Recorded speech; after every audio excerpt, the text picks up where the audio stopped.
Good afternoon. Welcome, everyone. My name is Jerry Haynes, and I am formerly with the Northeastern IPM Center, and my work is now being funded by the Southern IPM Center.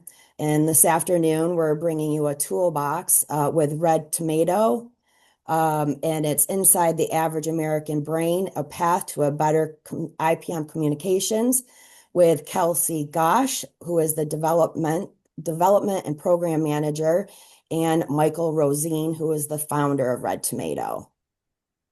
Kelsey is, like I said, the Development and Program Manager at Red Tomato. She has been at Red Tomato for 7 years. Her undergraduate degree is from Wellesley College in Environmental Studies. She is also an accomplished marathoner and coaches crew for adults in Providence. Michael is the founder of Red Tomato. Red Tomato is a regional food hub based in Providence, Rhode Island, that sources 40 mid-sized fruit and vegetable farms and distributes primarily to supermarkets as well as institutions such as schools, hospitals, and food banks. Red Tomato's signature program is eco-certified, which is trademarked, verifying local and sustainably grown apples and peaches. He is manager of the Farming and Food Narrative Project, a social science research project aimed at effective communications with a public audience. In 1986, Michael co-founded the Fair Trade Food Company, Equal Exchange, a worker-owned cooperative. A couple of housekeeping messages. I'll go ahead and I'll wrap this up. This work is being supported by the Southern IPM Center, Project Award Grant 2022-706-38002 from the U.S. Department of Agriculture's National Institute of Food and Agriculture's Crop Protection and Pest Management Program, CPPM. Any opinions, findings, conclusions, or recommendations expressed in this webinar are those of authors and should not be construed to represent any official USDA or U.S. government determination or policy. Michael and Kelsey, thank you for joining us this afternoon. We're well past noon. And another housekeeping, we're going to use the Q&A section. So if you have any questions, we can either stop there and answer, or we will circle back around and answer those at the end of the presentation. And I think that might be it.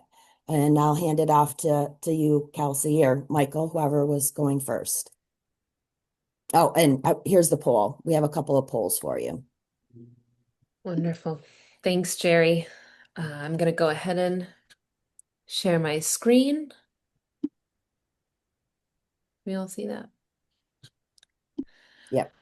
Well, thanks everybody for joining us this afternoon. I'm Kelsey Gosch, the Program and Development Manager at Red Tomato, and this is our webinar, Reframing Farming. I'm joined by my colleague and project manager, Michael Rozyne. We've been doing this farming and food narrative project work for the last 7+ years, depending on what you consider the official start date. And today in our time together, we're going to be covering the following. Who are we? Who is Red Tomato? What is our purpose and challenge? Who are you? What is your big communication challenge, which we'll have you share in the chat? What is framing and why is it different? Cultural models, what are they? Why do they matter?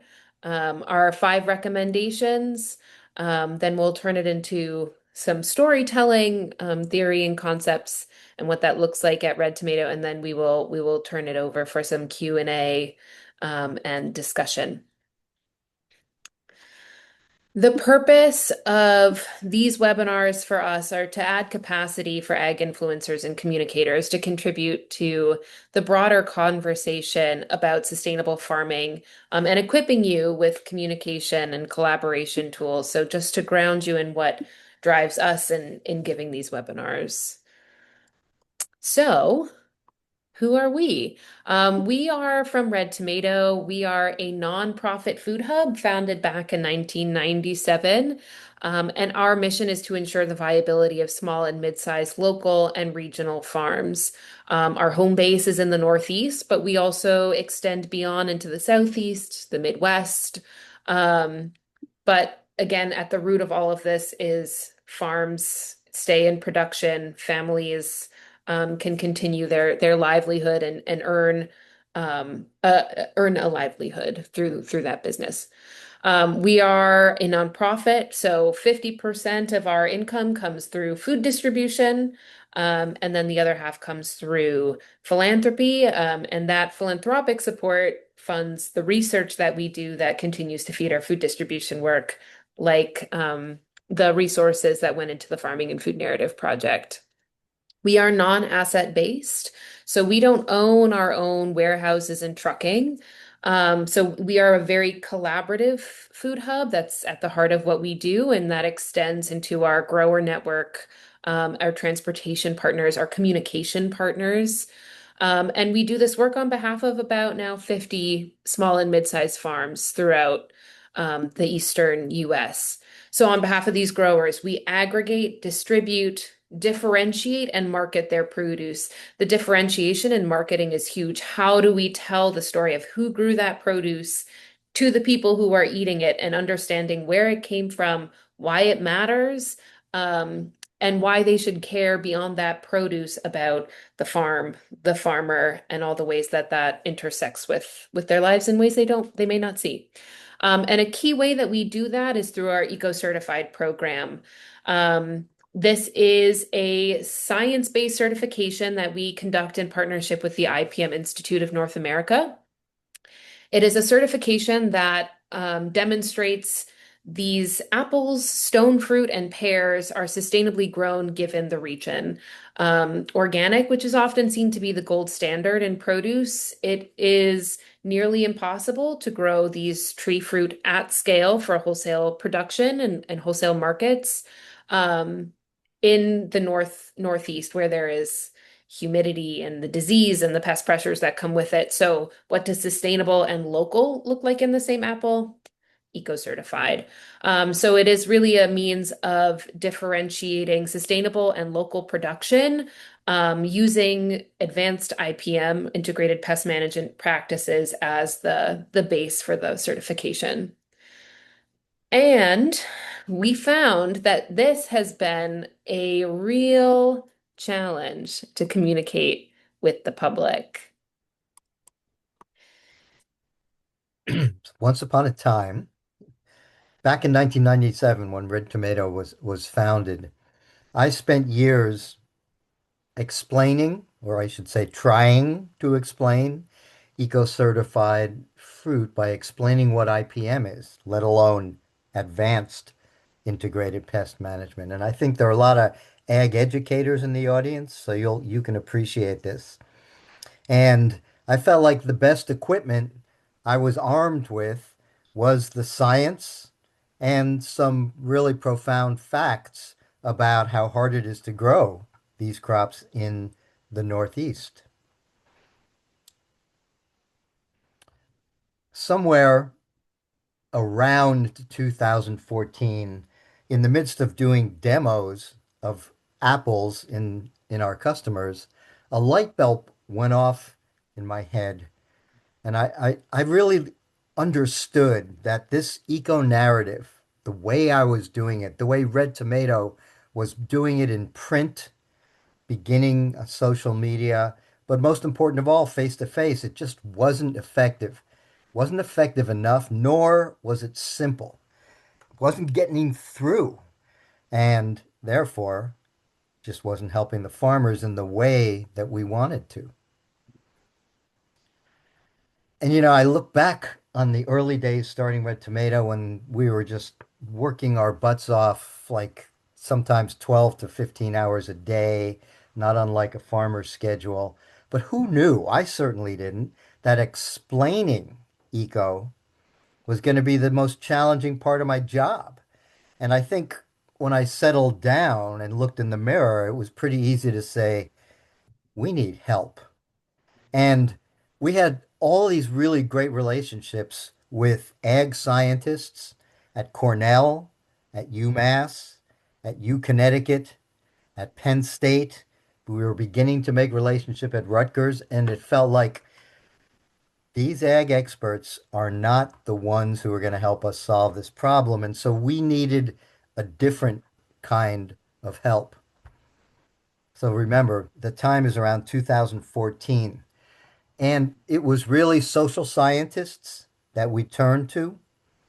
And in particular, a group in DC called Frameworks, which is a think tank of around 25 scientists of various kinds, all social scientists, neuroscientists, linguists, anthropologists, sociologists. Um, and we talked for a couple of months and kind of felt together that there is a project here, if only someone could raise the money for it. So what happened next was we brought them on as a full-fledged partner in what became a 7-year research project, and we called it the Farming and Food Narrative Project. And I want to make one edit on the early introductions to say Kelsey joined that project as an intern when she was still in college, and within a few years, we were running it together. So Kelsey's a co-coordinator, co-director of the Farming and Food Narrative Project, and we do these presentations together. It's a 1-2 act, and we have found that out there, especially in these times when I think there's so much appreciation for the power of narrative, we found that there's a lot of engagement around communications and the need to do it better, but there's often not an obvious solution. Like, so how do we learn that? How do we do that? And I think we're done with the research and we're going to share some of the results with you. Generally, this is a 2-day workshop. And so we're giving you a little more than a bite size piece, but for those who are really interested, we're going to leave you with tools in your IPM toolbox so that you can do anything from learn a little more to completely geek out on your own, depending on your level of interest. I have been geeking out on this stuff for like 10 years now, and I feel like I'm barely halfway there. So, with the help of frameworks, but I would say continued by the work Kelsey and I are doing in all sorts of new collaborative settings, we have repurposed, redesigned, and most important, simplified how we talk about IPM and our work and our farmers to our key audiences. So, what began when we first sat down I remember this meeting at the USDA office. It was originally conceived of as a strictly IPM inquiry, but we felt to do what we really wanted to do, it needs to be more generally focused than only IPM.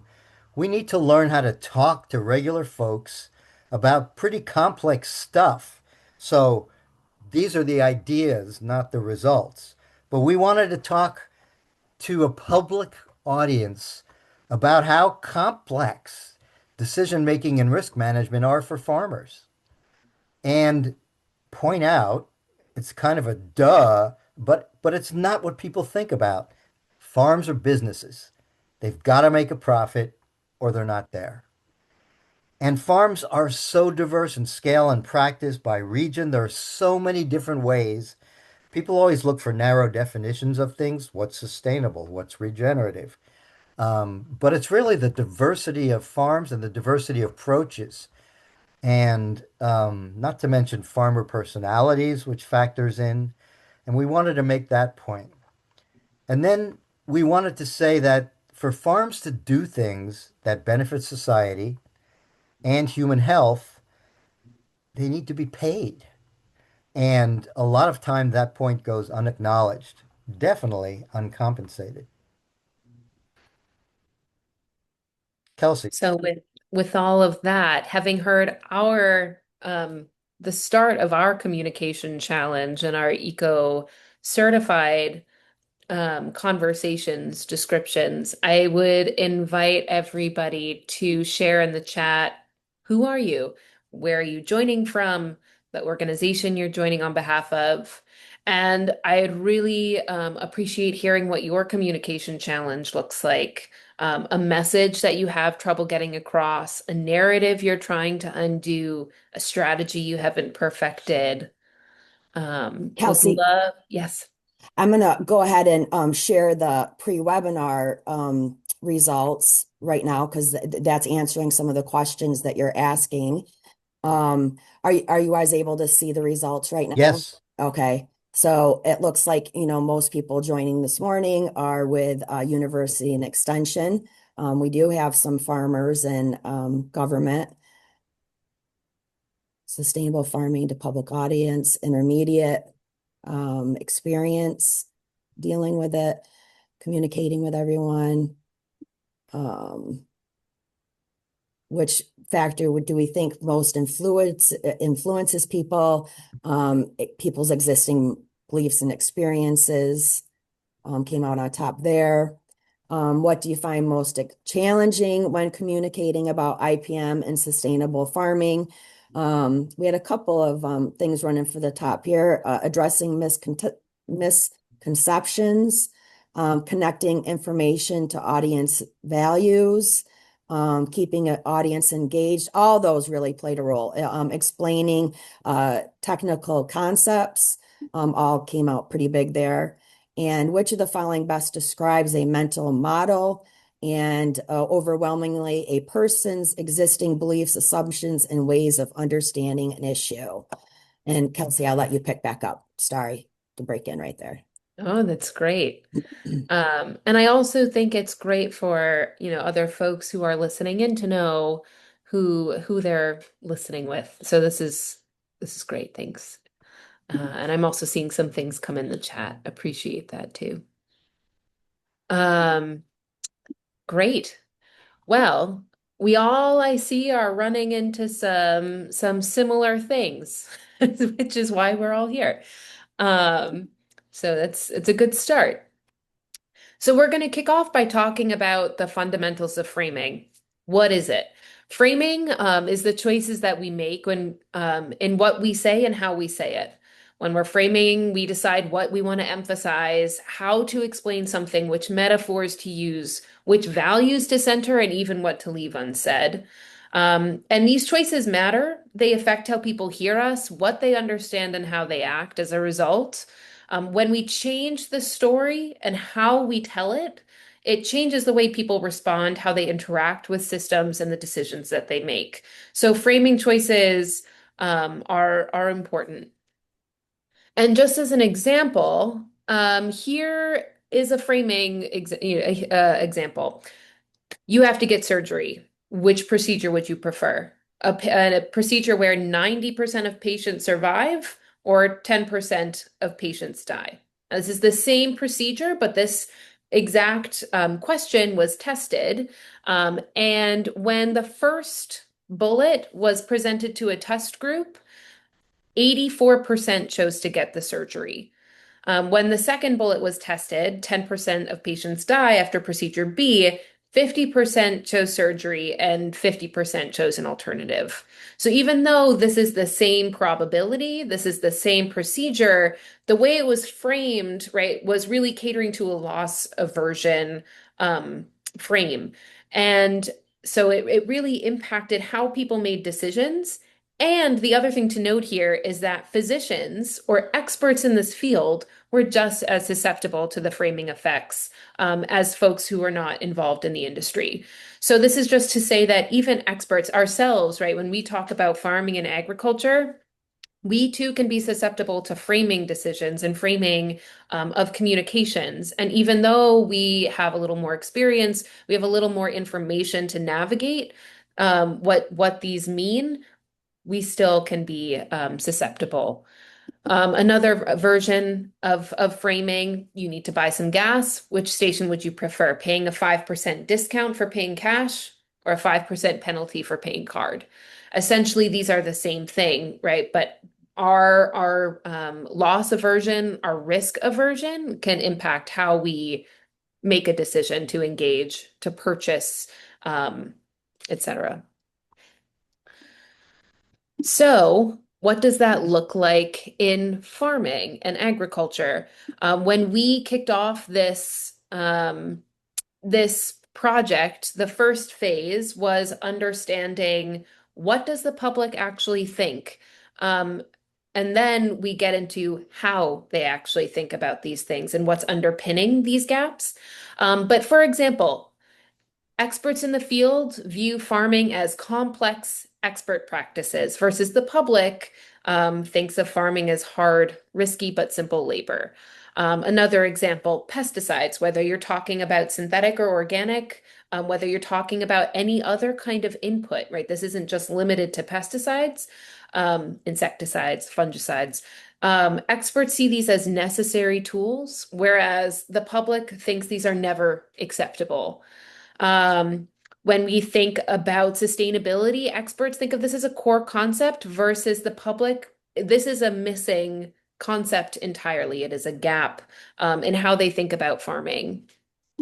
And what is underpinning all of these? Cultural models. Or I'll also use these interchangeably with mental models. Um, these are not consumer opinion polls. These are not what individuals think about something at a specific slice of time. These are deeply rooted patterns of thinking about something. So the research methodology, just to go on a quick tangent here, right? They would start by asking their subjects, the people they were interviewing, what is farming? And then they say, tell me more, explain more. And underneath all of these interviews were themes and patterns of what the challenges were, of what farming looks like, who farmers are, right? And those ways of thinking, how they think about issues, those are the mental models. These are deeply seated, right? They're not what we think about it, they're how we think about it. They're widely shared, meaning you can ask someone on the East Coast, the Midwest, the Southeast, um, Oregon, wherever you might go in the country, and these are going to be widely shared, widely held ways of thinking. They can be both productive and unproductive. They can help further along something, but they can also really hold things back. And in a similar way, they can normalize or problematize an issue. So they can either be productive and make something commonplace, or they can really elevate it as unusual, strange, problematic. An example of how these play out when we talk about something in a you say, they think way. Many farmers use integrated pest management, or IPM, to limit environmental impacts while keeping their businesses viable. Sounds like something Red Tomatoes probably said in the past when we talk about our eco-certified program. Seems pretty fair. However, the public might hear this and think chemical pesticides are toxic, they make people sick, and cause all sorts of problems with groundwater contamination. Now, this is a pretty different interpretation, perhaps, than what you might have been trying to get across, what we might have been trying to get across. But there's something intercepting this message and changing the way that it's interpreted. And the mental model here getting in the way is binary thinking. So the idea that something is good or bad, right or wrong, big or small, natural, unnatural, right? It is the idea that there is no room for nuance or complexity, and it is either or. And there are three common mental models across various social issues that you'll probably run into frequently. Consumerism, binary thinking, and determinism. Now, consumerism is the idea that right, decisions are made in a marketplace, and a consumer is responsible via what they do with their dollar. This also can turn into something very individualistic, me, my health, but really the idea that the marketplace can be the market in general can be completely controlled with consumer choices.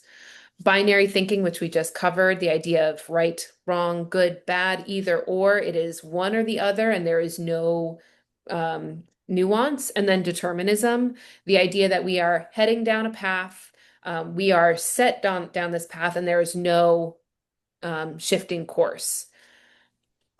An extreme version of this is fatalism, right? Not only are we going down this path and there's no getting off of here, but also everything is going to end in disaster.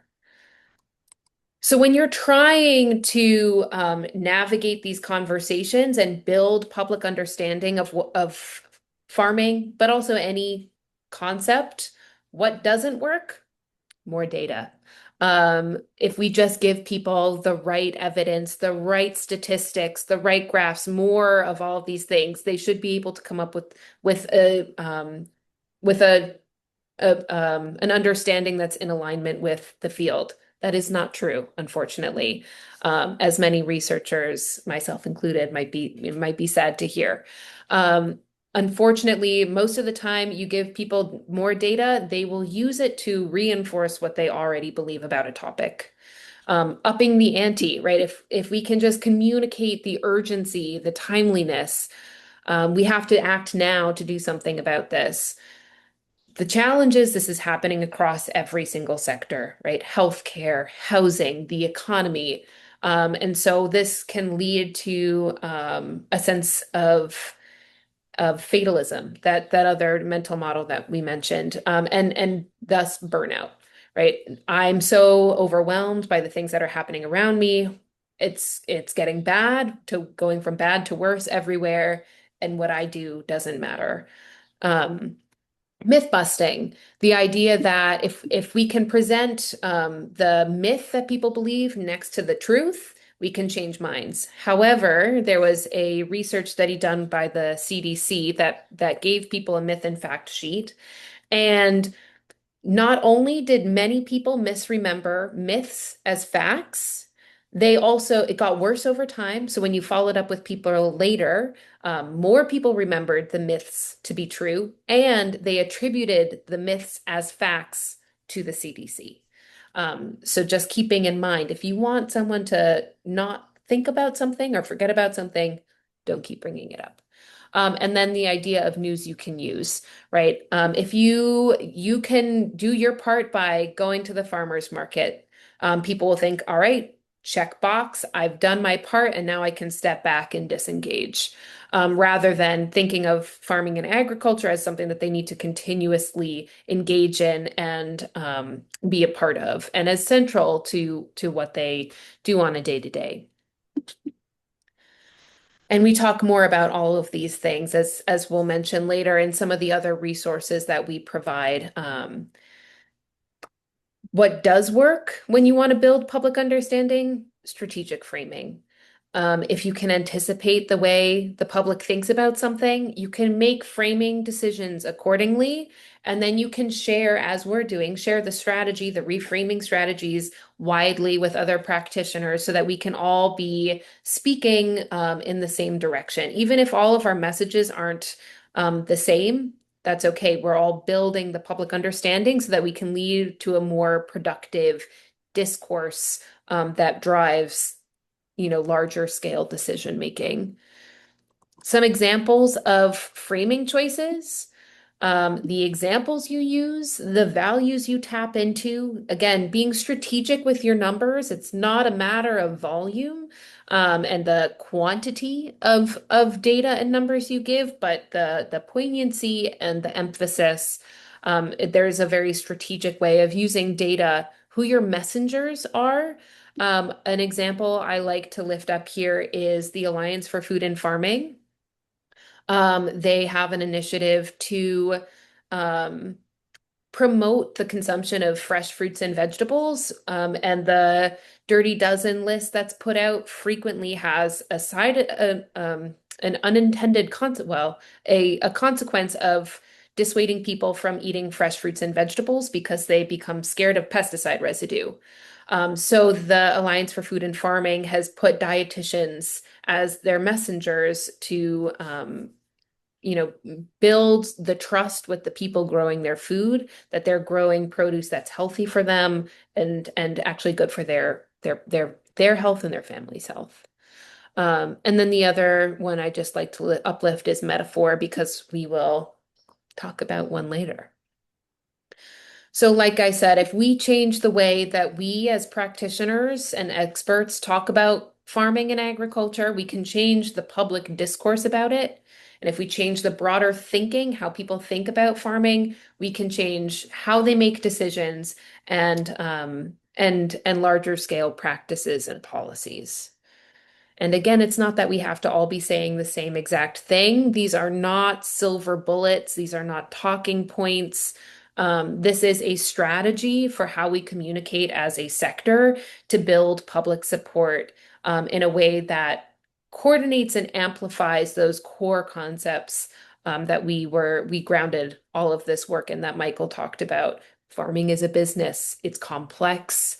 And practices often go under acknowledged or undercompensated, all of those. So we did a bunch of testing on long-term evidence-based and shared mental models and understanding.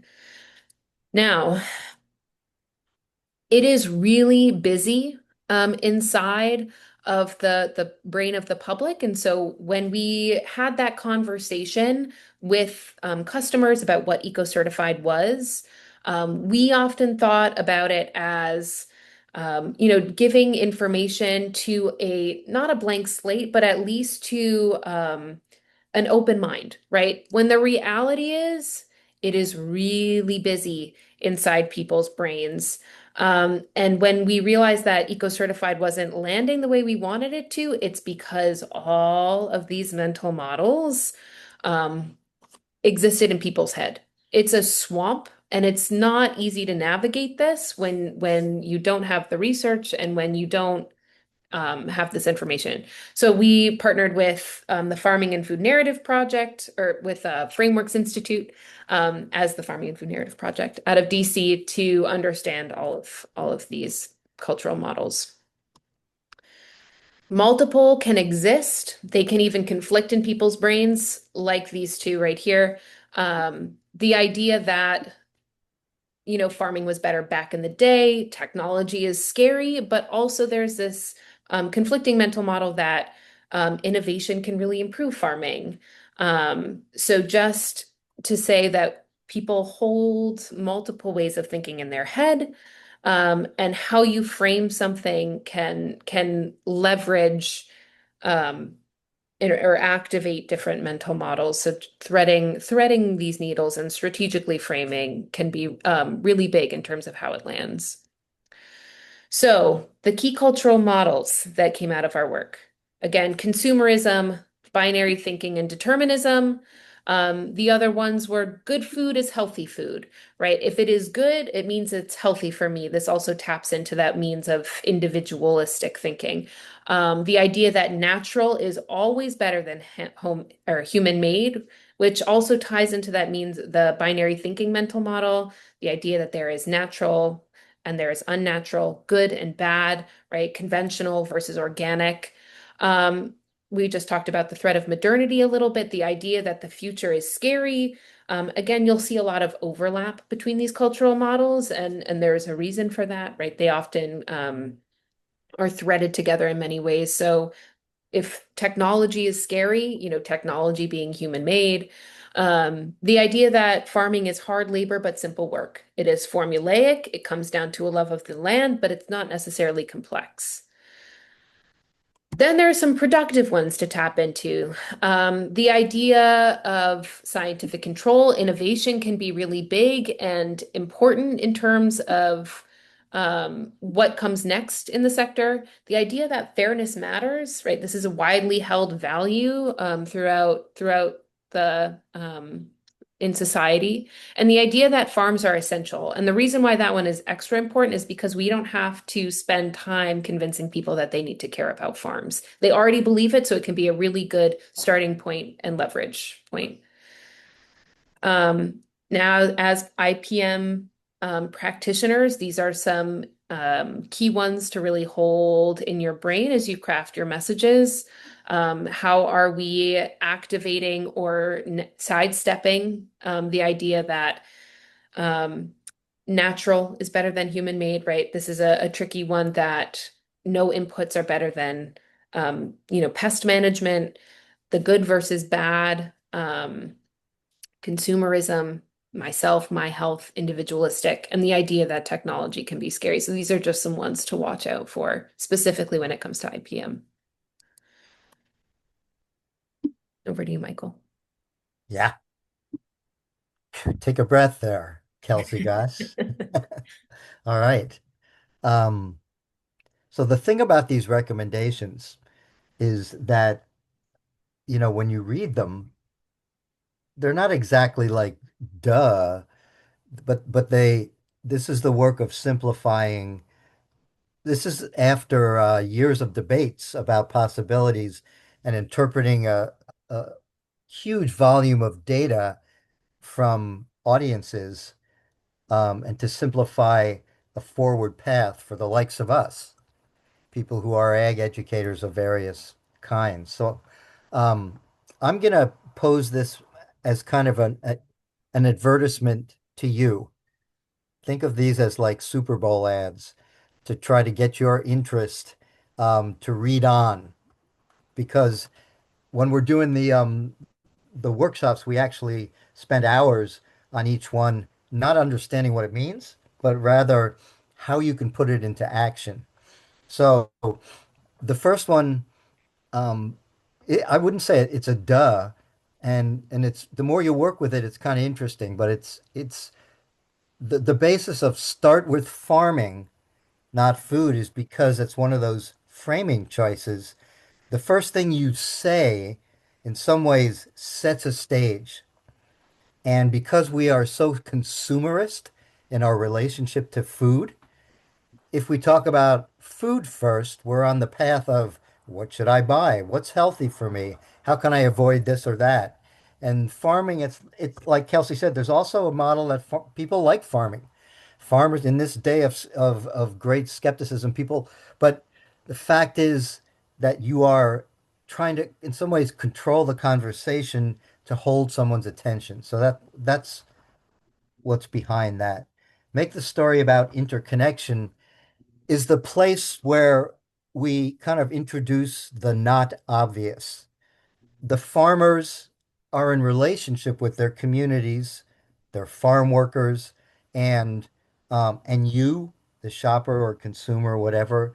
And if the story unfolds, by detailing the farmer's relationship with all kinds of members of society, it's a way better story. And so interconnection is a big deal, I think, when we're thinking about what we're doing and how we're doing it. Show how adjusting farming practices and policies can contribute to the type of communities we want. This one's really important for advocates to connect to the audiences kind of we all have our own destination of what we want, whether it's a healthy meal or jobs for my community, for my rural community, which seems to be going down the tubes, or healthy water, fresh air, and on and on and on. And so, um, talk about those farming practices as they contribute. The fourth one is a metaphor. And we asked for a metaphor, back in 2015 when this project started. And we fought about this more than almost anything else because, we had an advisory group, that pretty much needed to agree on this one. And when we finally narrowed it down, tightrope as a way to explain complexity and farm decision making, I started hearing this metaphor out there in the media, and my first reaction was, "Wow, this is not original." I'm hearing it applied in all kinds of, and then I kind of pinched myself and said, "You know what?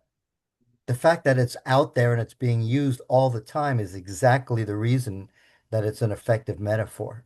We need we don't need originality in our communications. We need effectiveness. So um, we use this one pretty regularly.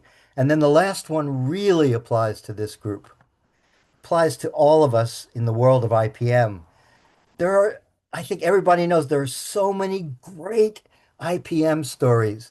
You know, I wish I could write a novel about mating disruption.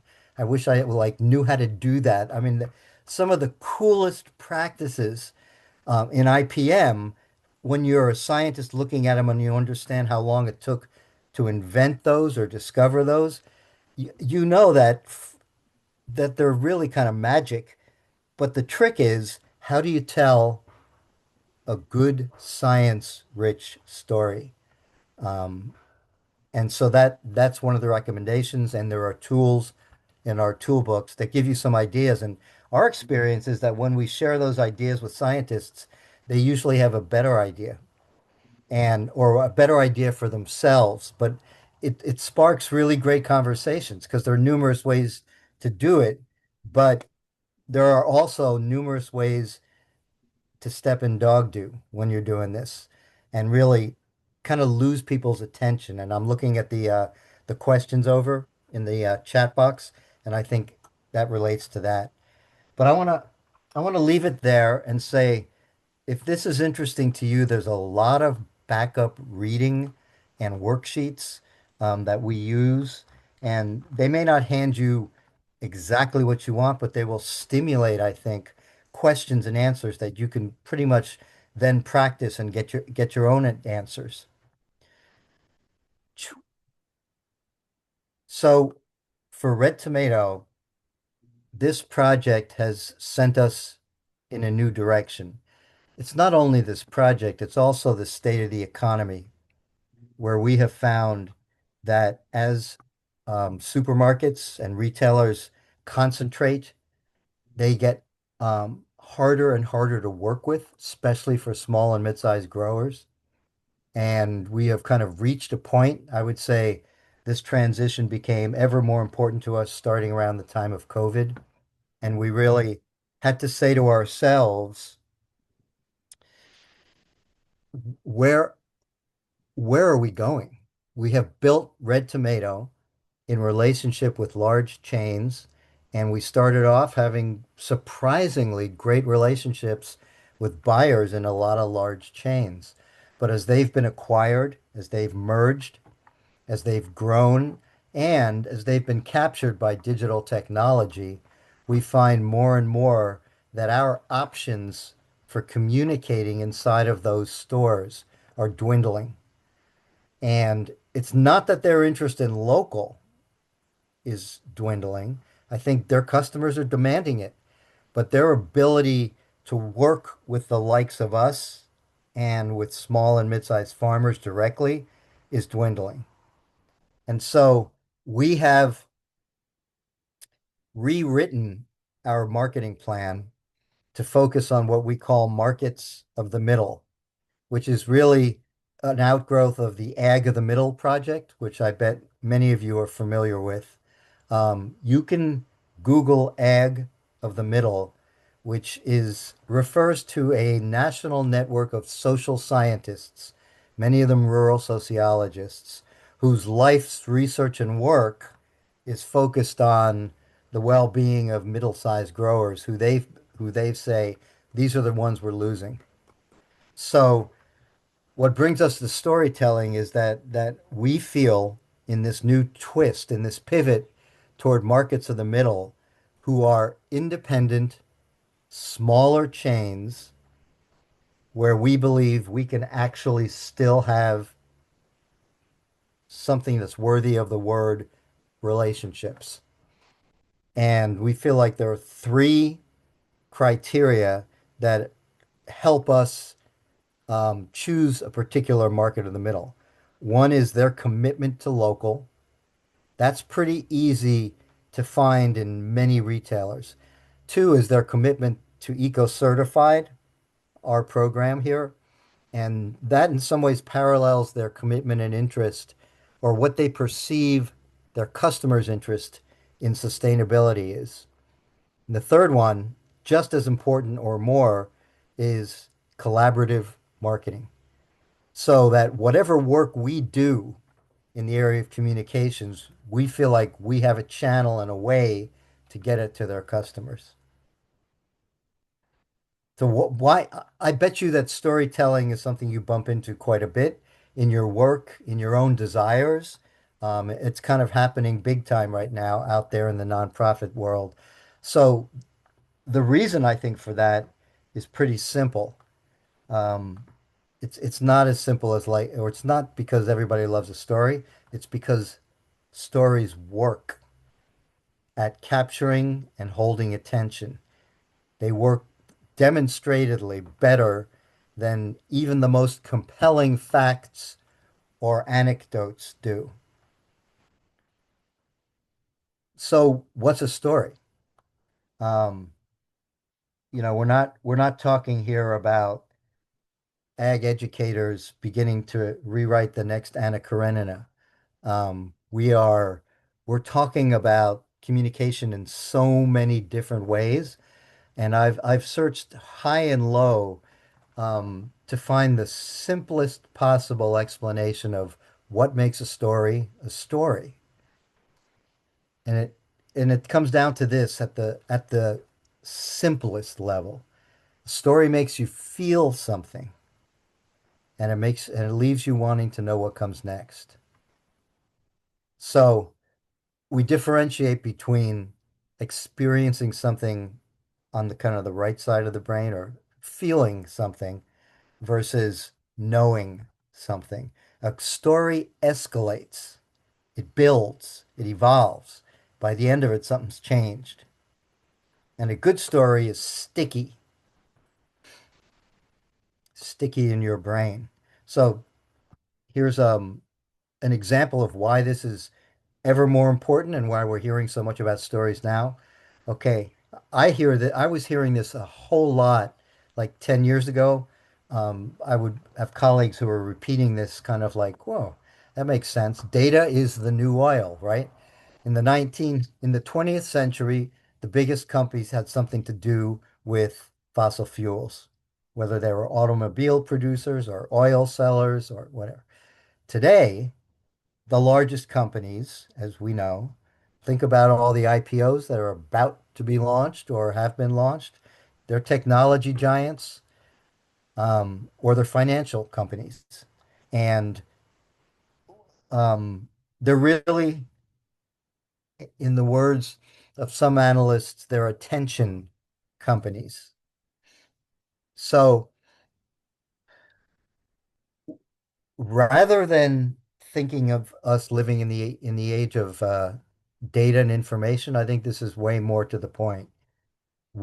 You are living in the attention economy. So data and information are infinite, right? There is so much new data and information, and there will be so much more in the land of AI. They're infinite, but attention is limited. And that's why companies are fighting so hard to control your attention.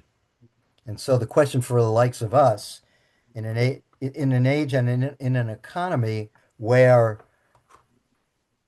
we have to master the ability to gain people's attention and to hold it, the question comes up, what's the way to do it that is applicable and possible for the likes of us who either work for small organizations, work on small and mid-sized farms, work for land grant institutions where resources flow in the direction of biotechnology and kind of away from cooperative extension. Um, so we're very close to the end here, and I just want to say, Kelsey, time-wise, are we in a good place? Are we all right? We are all right. Okay. So this is an example of storytelling taken to the max. This is one of our newest eco-certified growers. And because this was sent to us like within the last couple of days, it's kind of hard to resist.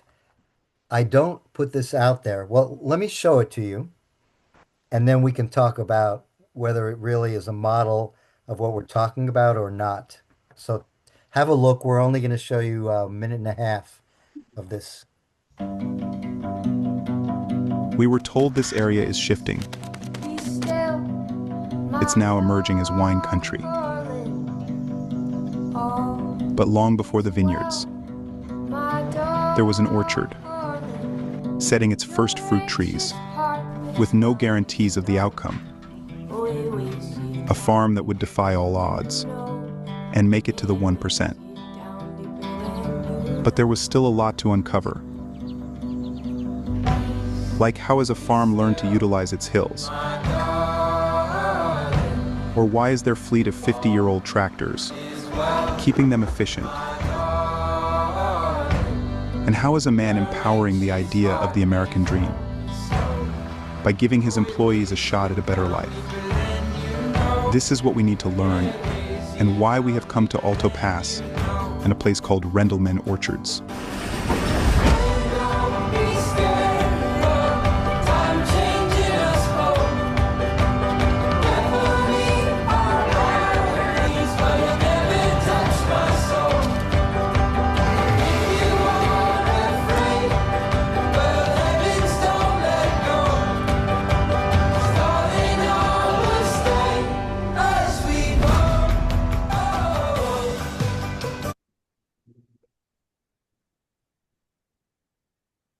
So that's a 24-minute piece, and it's a series that Reagan and Massey are in the midst of putting out on Farms of America. And if there are another maybe 15 of them, something like that, that are already produced, and they're going down. And in the beginning they were like available through Prime, but now I think you can find them YouTube or whatever. They're not hard to find, maybe even for free. Um, at Red Tomato, on the one hand, we're kind of so happy for Rendleman Orchards, who we're working with very hard right now to introduce their peaches to a bunch of new markets of the middle that we have developed in the last year. But I don't see this as a model of what orgs like us can produce. And the film quality, the music, the narration is really top notch. Um, the only place where I have a question about it is actually the story flow, the actual story, and th that would be another conversation to have. But I think the question that people ask us is, why Red Tomato? Do you think that when we talk about collaborative marketing with smaller chains, and I will say something like, look, we need advantages that are unique to us. Us, meaning mid-sized farms, small farms, and their collective advocates, which I think means you. And why do you, Red Tomato, think that we have any advantage being able to produce story content and stories any better than the giants do? And when I say giants, I'm referring to giant producers and giant retailers and distributors.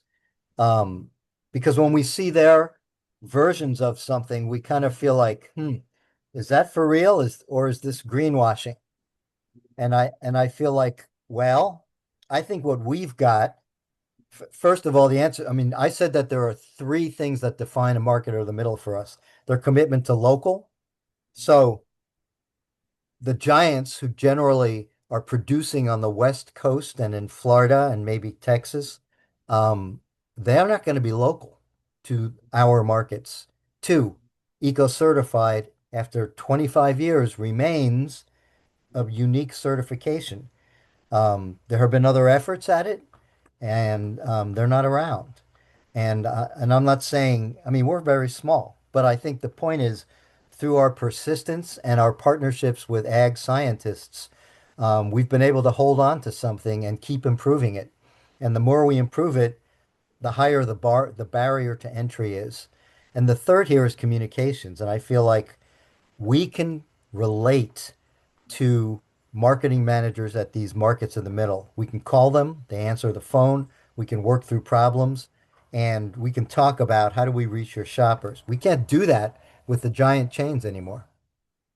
So, why could we do this better? And I think the answer is because we have relationships with farmers. We can access content that will read as authentic. And authenticity at the heart is what this is about. It's not about the big budgets, the $25,000 budget that it may have cost to produce this rather beautiful story of Rendlesham Orchards. It's about turning authentic content into something that you can actually produce. You know, those iPhones produce videos, they produce photographs, right? And the collaborators that we are trying to bring into the process are artists, videographers, and copywriters who can work inside of our limits. This is a really exciting thing, I think, for those artists to be involved in. And I think and I mean the big we, can find partners who can grasp this. And I think the hardest part is actually turning out things that are stories, not just documentation of a beautiful place, but actually get to the heart of a farm struggle. And we have to inject emotion into this project. So we haven't solved this one yet. This is the path we're on. And yeah, we need partners on this. We need partners to put this in front of funders so they see power in this. And Red Tomato's working on this right now. So Kelsey, we'll take it to the end here and then open it up. To be clear about what we're talking about here, um, we're talking about things that will capture and hold people's attention. And so we have to turn the content into forms that are usable. A 9-second reel, a 1-minute video, 2-minute video, a podcast, narrative, written projects. And I think if I can simplify everything that Kelsey shared with you all, it's that when we're conceiving of projects like this, we have to start inside the brain of the audience. That's where this begins. We can't produce these things, spend all our money, and then put them out and see what happens. I feel like we have to understand to some degree our audience really well. You know, when I studied marketing, people said, okay, we're going to divide up the audience according to demographics. What's the age? What's the race? What's the religion of the audience? That'll help define it. And we kind of learned from frameworks that there's a better way to clue into your audience, and it's through mental and cultural models. So I know this by heart, so it's okay. Storytelling, what it's not. When we say storytelling, we don't mean making something up or adding drama for dramatic sake. It's not making something theatrical necessarily. It's making something relatable, authentic. When an audience senses that you're authentic or that your piece is authentic, they stop evaluating you, judging you, and they start listening. So that's where we call this quits. I think is there one more slide? Our journey in the world of IPM at the moment kind of goes like this. One of the places that we worked really hard on was explaining IPM. And in the end, we came down to this is to the public, to the shoppers. This is not how we present IPM to certain audiences, but just think public audience. Our 10-year narrative journey ended with packaging that looks like this: happy bees, healthy trees, and amazing apples. And I got thrown off of the copywriting team midway because I'm too wedded to the science and to the IPM and to the technicalities. And a copywriter who knew almost nothing about agriculture came up with this, and we tested it and worked with it. And this is what we put on our packaging now for eco-certified peaches and apples. But it's an apple, and in a longer presentation, we could actually show you 10 years of how our language changed trying to explain IPM from the beginning to here.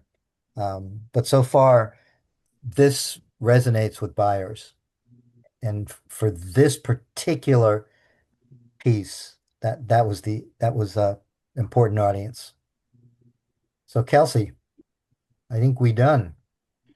Yeah, yeah. Just one more slide for us before we open it up to the questions. But I think a couple things to also note here is that after, 10 years of trying to explain IPM as a means of explaining eco-certified, IPM does not show up on this packaging. Pesticides, right? They don't show up on here. And you can almost look at the taglines, Happy Bees, Healthy Trees, Amazing Apples, as an application of start with farming, not food, in the most simple form. Right, talking about pollinators, talking about the trees and the roots, before you talk about the actual product.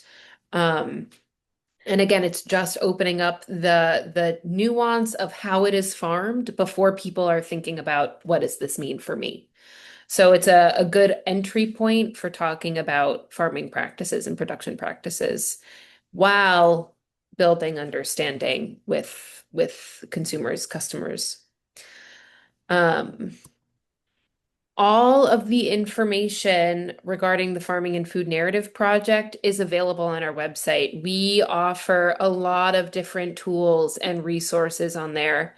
Like we mentioned, we offer 1 and 2 day workshops on this content, which we have condensed into an hour here. So you can imagine how much extra information and how much application and practice there is possible. Um, but in those workshops, we talk about theory, concepts, real life practical applications of framing to what you're working on. But we also offer the toolkit that we created with frameworks, worksheets. We offer different video modules on there that were again developed by frameworks, and one of their researchers is talking through different recommendations, their methodology, if you're interested in digging into that, depending on how you learn and how you like to practice. We also, again, like I said, have 3 different reports. The Map the Gaps being understanding the public landscape of thinking and really establishing those cultural models. The Media Content and Field Frame Analysis, which examines how the media talks about food and farming and how that either reinforces cultural models or presents an opportunity, how the experts and practitioners speak with each other in a way that gets picked up by the public. And then again, the framing strategies. And that report goes in depth on why, how they came up with those recommendations, what they look like, tips for using them.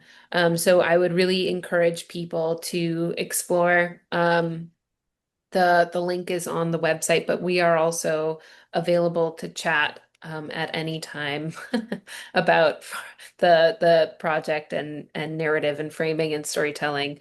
And then the other thing I would just add in is a piece of foundational background information for us was also Thinking Fast and Slow by Daniel Kahneman, who was an economist that really talked about the 2 different systems for thinking. System 1 being the quick knee-jerk reaction, right? If you ask what's 10 plus 10, you know the answer. But if you say what's 1,002,031 divided by 752, right? That requires more slowing down, thinking, doing a little bit of unpacking, and that's systems 2, right? That's the part of our brain that says slow down, what do I think about this? How am I thinking about this? The processing element. So that how that feeds into communication, right, is the cultural model activation. What's the messaging that's activating systems one? How are we tapping into mental models to make sense versus sidestepping mental models to process what we're talking about in a different way? Kelsey, he's actually a psychologist. Ah, And there that's you kind of go. what makes this so interesting. He's not an economist, but he wrote a book that really turned economics on its head and kind of disproved that we're all rational consumers. And he got the Nobel Prize for it In economics. in economics. All right. So, So the chat box is full of some really interesting comments. I had a chance to look through it while you were presenting. But Jerry, how do you want to do this? Well, if Kevin, if you could share the end of presentation poll. And I'm also seeing a couple of questions. The first question I see, do you think music is overused? Sorry, the poll covered it. Do you think music is overused in videos? Sometimes it feels manipulative with dramatic swells, at least to me. And that was Todd Steinledge. Yeah, I would just say no expertise on that. I mean, I think music is emotional and it moves people. So I would say done well, it's probably an asset. And and to kind of stay away from the most sentimental, but contextual. It's contextual. And then we have, can you give more examples of reframing old way and new way from Lee Sullivan? yeah. Yeah, it's making me think about we have this one slide that we often use that shows the difference in communications around eco certified. And I can pull that up. We've even highlighted like how are we activating different things without knowing what it is we're activating. Um, Do that, Kelsey. And I just want to ask Lee. It's Lee, right? Who's asking this? Yes, yep. Give us a little more context. What are you thinking about old way and new way? What do you mean? Can you hear me? Yep, there you go, Lee. I work actually in a adjacent field, I guess I would say, with around the importance of native plants and um, you know, recognizing and trying to control invasive plants in people's yards and communities, so forth and so on. And so I'm guilty of binary thinking. And what I run into a lot is people, there's certain species of invasive plants that people worship. Right now in New England, it's lupin, big leaf lupin that is, of course, highly invasive. And I see it everywhere on social media, people just going gaga about fields and fields of lupin. They have festivals celebrating lupin. And people are deeply emotionally attached. That's just one example. But I run into this deep emotional attachment, and people do not want to hear about the effect it's having on ecosystems. So that's a great example for me of, I know I'm not approaching it in a way that is constructive because I tend to get really aggravated about that.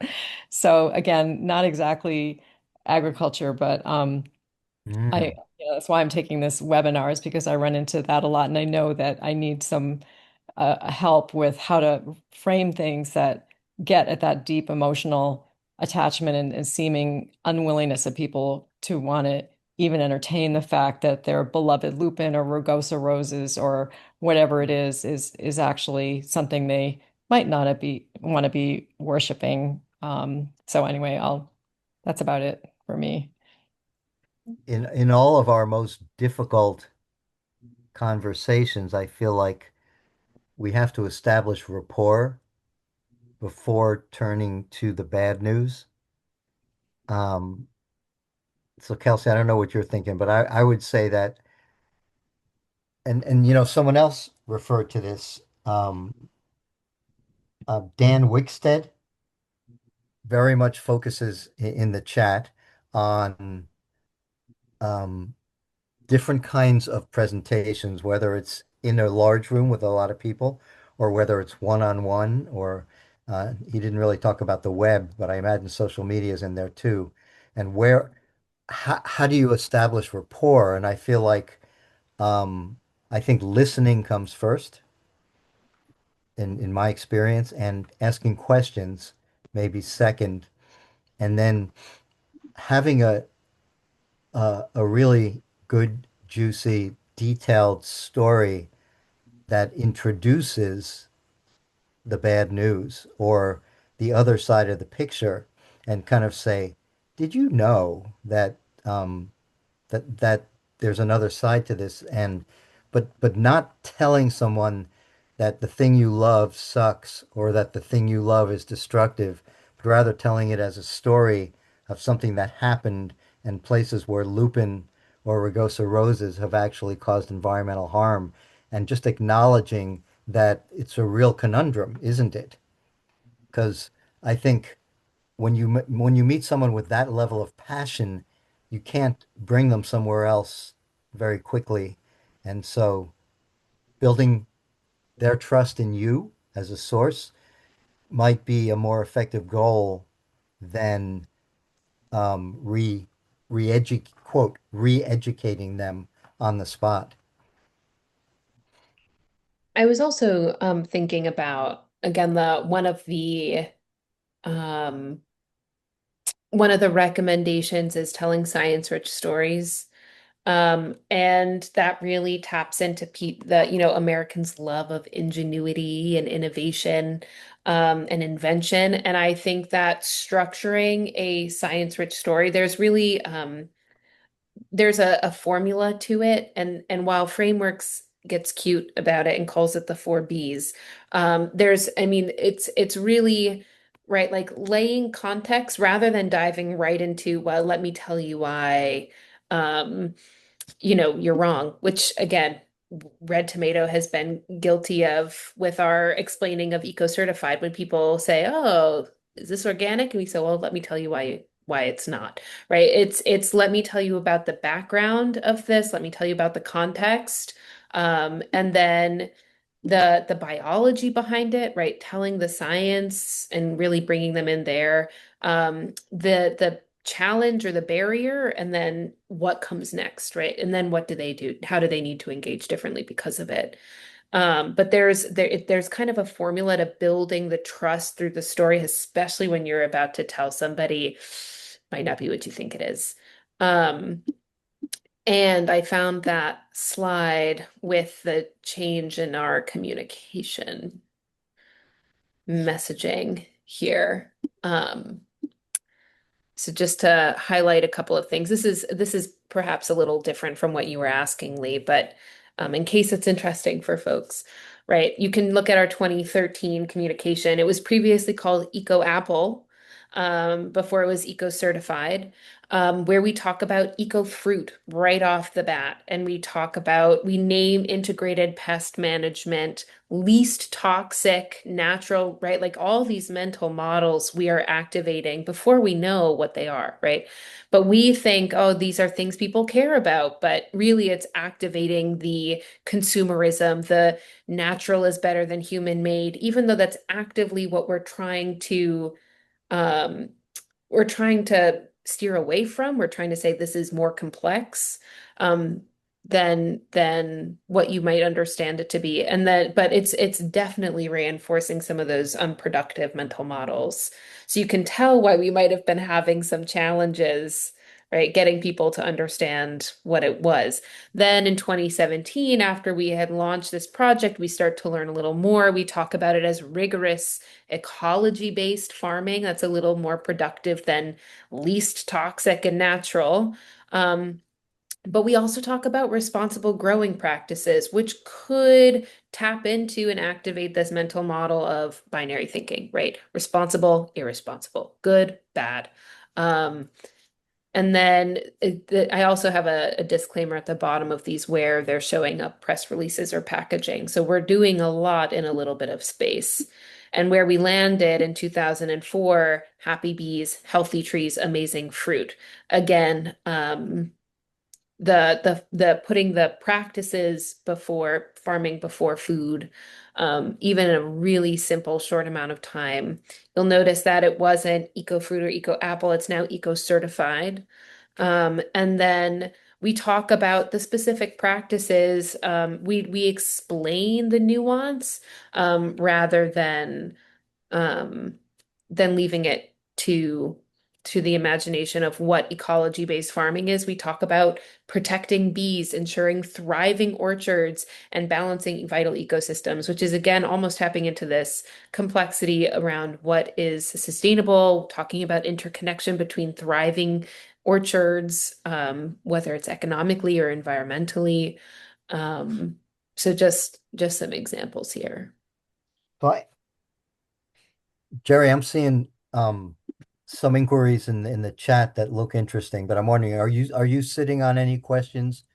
No, I think that was it for the questions. I was just scrolling through the chats also, Michael. If you want to pick out ones that you think weren't covered and you want to answer, I think that would be great. Yeah, and Kelsey, if have you had time yet to look in the chat? Maybe you can search for one or two that grab you. Um, but here's an interesting one. Let's see. Let folks know all styles. Okay. So Gary Fish, Maine State horticulturist, IPM manager. Um, Gotta let folks know that all styles of agriculture are appropriate and produce nutritious and safe food. So, in some ways, I feel like that's our response to the Dirty Dozen. The problem is, I'm not sure people are ready to hear that the way that Gary Fish stated it. So, Gary, I'm thinking that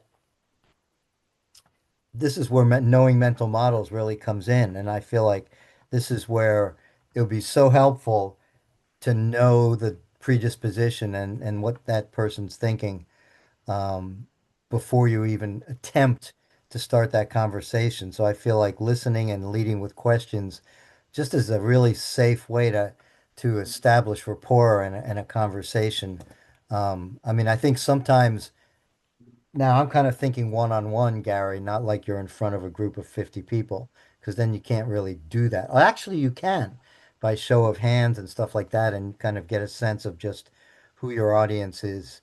But when it comes to persuasion, I think if you don't know who you're talking to, it's really, really risky to put things out there. Um, so, that's in some ways another question. Kelsey.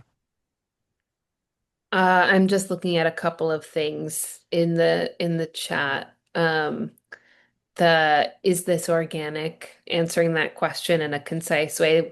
We did a sub or a spin-off project of FFNP that was funded by Northeastern, and it really looked at what are the top, three questions that our farmers get on their orchards, our eco-certified farmers get. And by far they were, what is eco-certified? Is it organic? And do you spray? And so we came up with a strategy of framing strategy for responding to these, which is tap into the values first, right? Get it into like the core of what they're asking. Let me tell you about why all the values that my farmers farm with, all my farmers practice, and why that's in alignment with what you know to be organic, and why this is a quality and worthy piece of fruit or produce. Yeah.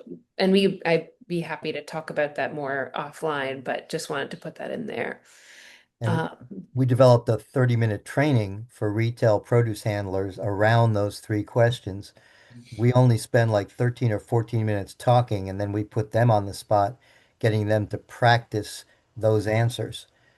That's how simple they have to be, that they can kind of like do it on the spot and you know um and that's available free actually to anyone. So whoever wrote that is it organic if you actually have a use for training like that.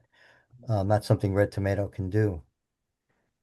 I, I'm I'm looking at Todd Steinledge's, um, who's Alaska Division of Agriculture, saying that growers sometimes in presentation he feels like growers are not listening to him or taking him seriously because he's not a professional grower, and they see him as a the lab technician or the lab scientist that he is.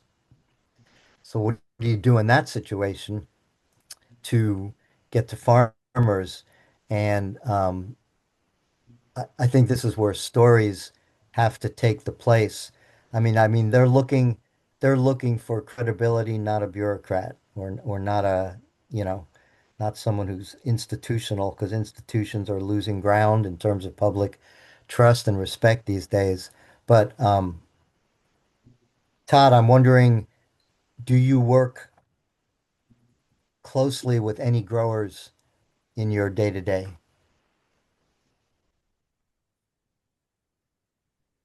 So if the answer is yes, then I feel like, okay, you have a rich source of experience that you can, there's Todd. Hey everybody. Sorry, I was trying to type and whatever. Yeah, I mean I do work with growers fairly regularly, but typically they're reaching out to me because they have a problem. Because I run a diagnostic lab. Uh so I don't know if that helps you. Thank you. Well, it says what your connection is, but if you've got conversations and you're preparing, you probably can't do this every time you get asked to speak, but if you're preparing for an important presentation, it's probably worth really connecting with them on some of the current issues that are challenging those growers and getting one good detailed story or two and using that early on, both to kind of show that you're not coming from planet Mars here and that you're connected, and two, to show your place and position you in a kind of setting that solves growers' problems. Um, as a way to establish a connection with that audience before they kind of put you in the box where they want you. Yeah. There There's was. another question that came up too in the chat box that I just want to flag. You said mental models were broadly held. Is it reasonable then to assume that any audience, at least in the US, will have similar dominant mental models, or does it depend on the point we're trying to communicate or who our audience is? Um, the idea is that they are widely held, right? Um the sampling method used by frameworks, right? They're really trying to get a really representative cross section of the public, and recognizing one, people have different lived experiences, right? It's yes, they are widely held, right? Like there's a reason why, when you Google farms and farming, the picture of the red barn and the rolling fields pops up. And that's the same image a lot of people have in their head. But where are the people in that image, right? Like this is um, and even that in and of itself is reinforcing natural, right, over man-made. But this is all to say that lived experiences obviously do shape how people think about things. So definitely want to call that out. And the level of experience that people have in a subject matter might also better equip them for navigating some mental models. Um, but it is generally safe to assume that these are widely held just based on the methodology of frameworks. Yeah. I've I've got one more here. Jerry, you tell us when you want us to shut us down so that if you have any closing remarks or whatever. Michael, if you want to answer the this last one, and then I'll Okay. I'll wrap it up. So Seth Dibley wrote, prevention is cheaper and more effective than intervention. And so I realize that Seth is that's a comment aimed at this group of audience. This audience knows what those words mean, but without being presumptuous, Seth, I wouldn't use those words with a customer, a shopper, a citizen, or in public. And I feel like my whole relationship to IPM has been trying to understand over 15 plus years, like what words work and what don't. So, for example, when the IPM community actually made a breakthrough by focusing on risk reduction rather than on pesticide minimization because it's not accurate or truthful to just count how much active ingredient is going on an acre. But when you think about the public's ability to understand the switch, pesticide minimization is what they're going to sleep worried about. Risk reduction, which is kind of a brilliant scientific concept of joining things and has little, close to no meaning to the average citizen. And I feel like that's a really important translation as to concept wise, what does a person worried about and how do we speak to that in their language, not in our language. So I am going to wrap this up. The post-webinar questionnaire, the comfort level of people from this after this webinar has increased some, and also the how likely are you to increase your implementation of IPM? And that shot up also, very likely. Kelsey and Michael, I really want to thank you. I want to say real quick too, Dan Wickstead has said, I tell my farmer audiences something like, I'm not a farmer, I've not been to your farm, and I can't tell you how to run your farm. What I can do is give you information, some of which might be a little use to you, but some of you might find helpful. Each of you will have to separate the wheat from the chaff as it best applies to you, which I think that is probably a general rule for any of your audiences. And to wrap it up, Thomas Green, great webinar. What you have learned really comes across in how you have introduced and presented the issues and solutions, including responding to comments and answering questions. And that was my biggest takeaway also. Both of you really just, you really didn't need the slides. You know your stuff and you ran with it and great presentation. And the music for me in the farming video, it got me. I grew up on a dairy farm, so it immediately dragged me in. So I could relate to that music question. But I appreciate your guys' times very much. You coming and presenting for us today. Thank Thanks for you. having us. Hmm. It was fun. Deb, do you have any closeout remarks? Thank you very much, both of you. It was really interesting. It was. And I am also amazed that you took a 2-day workshop and boiled it down to an hour and a half. Very impressive.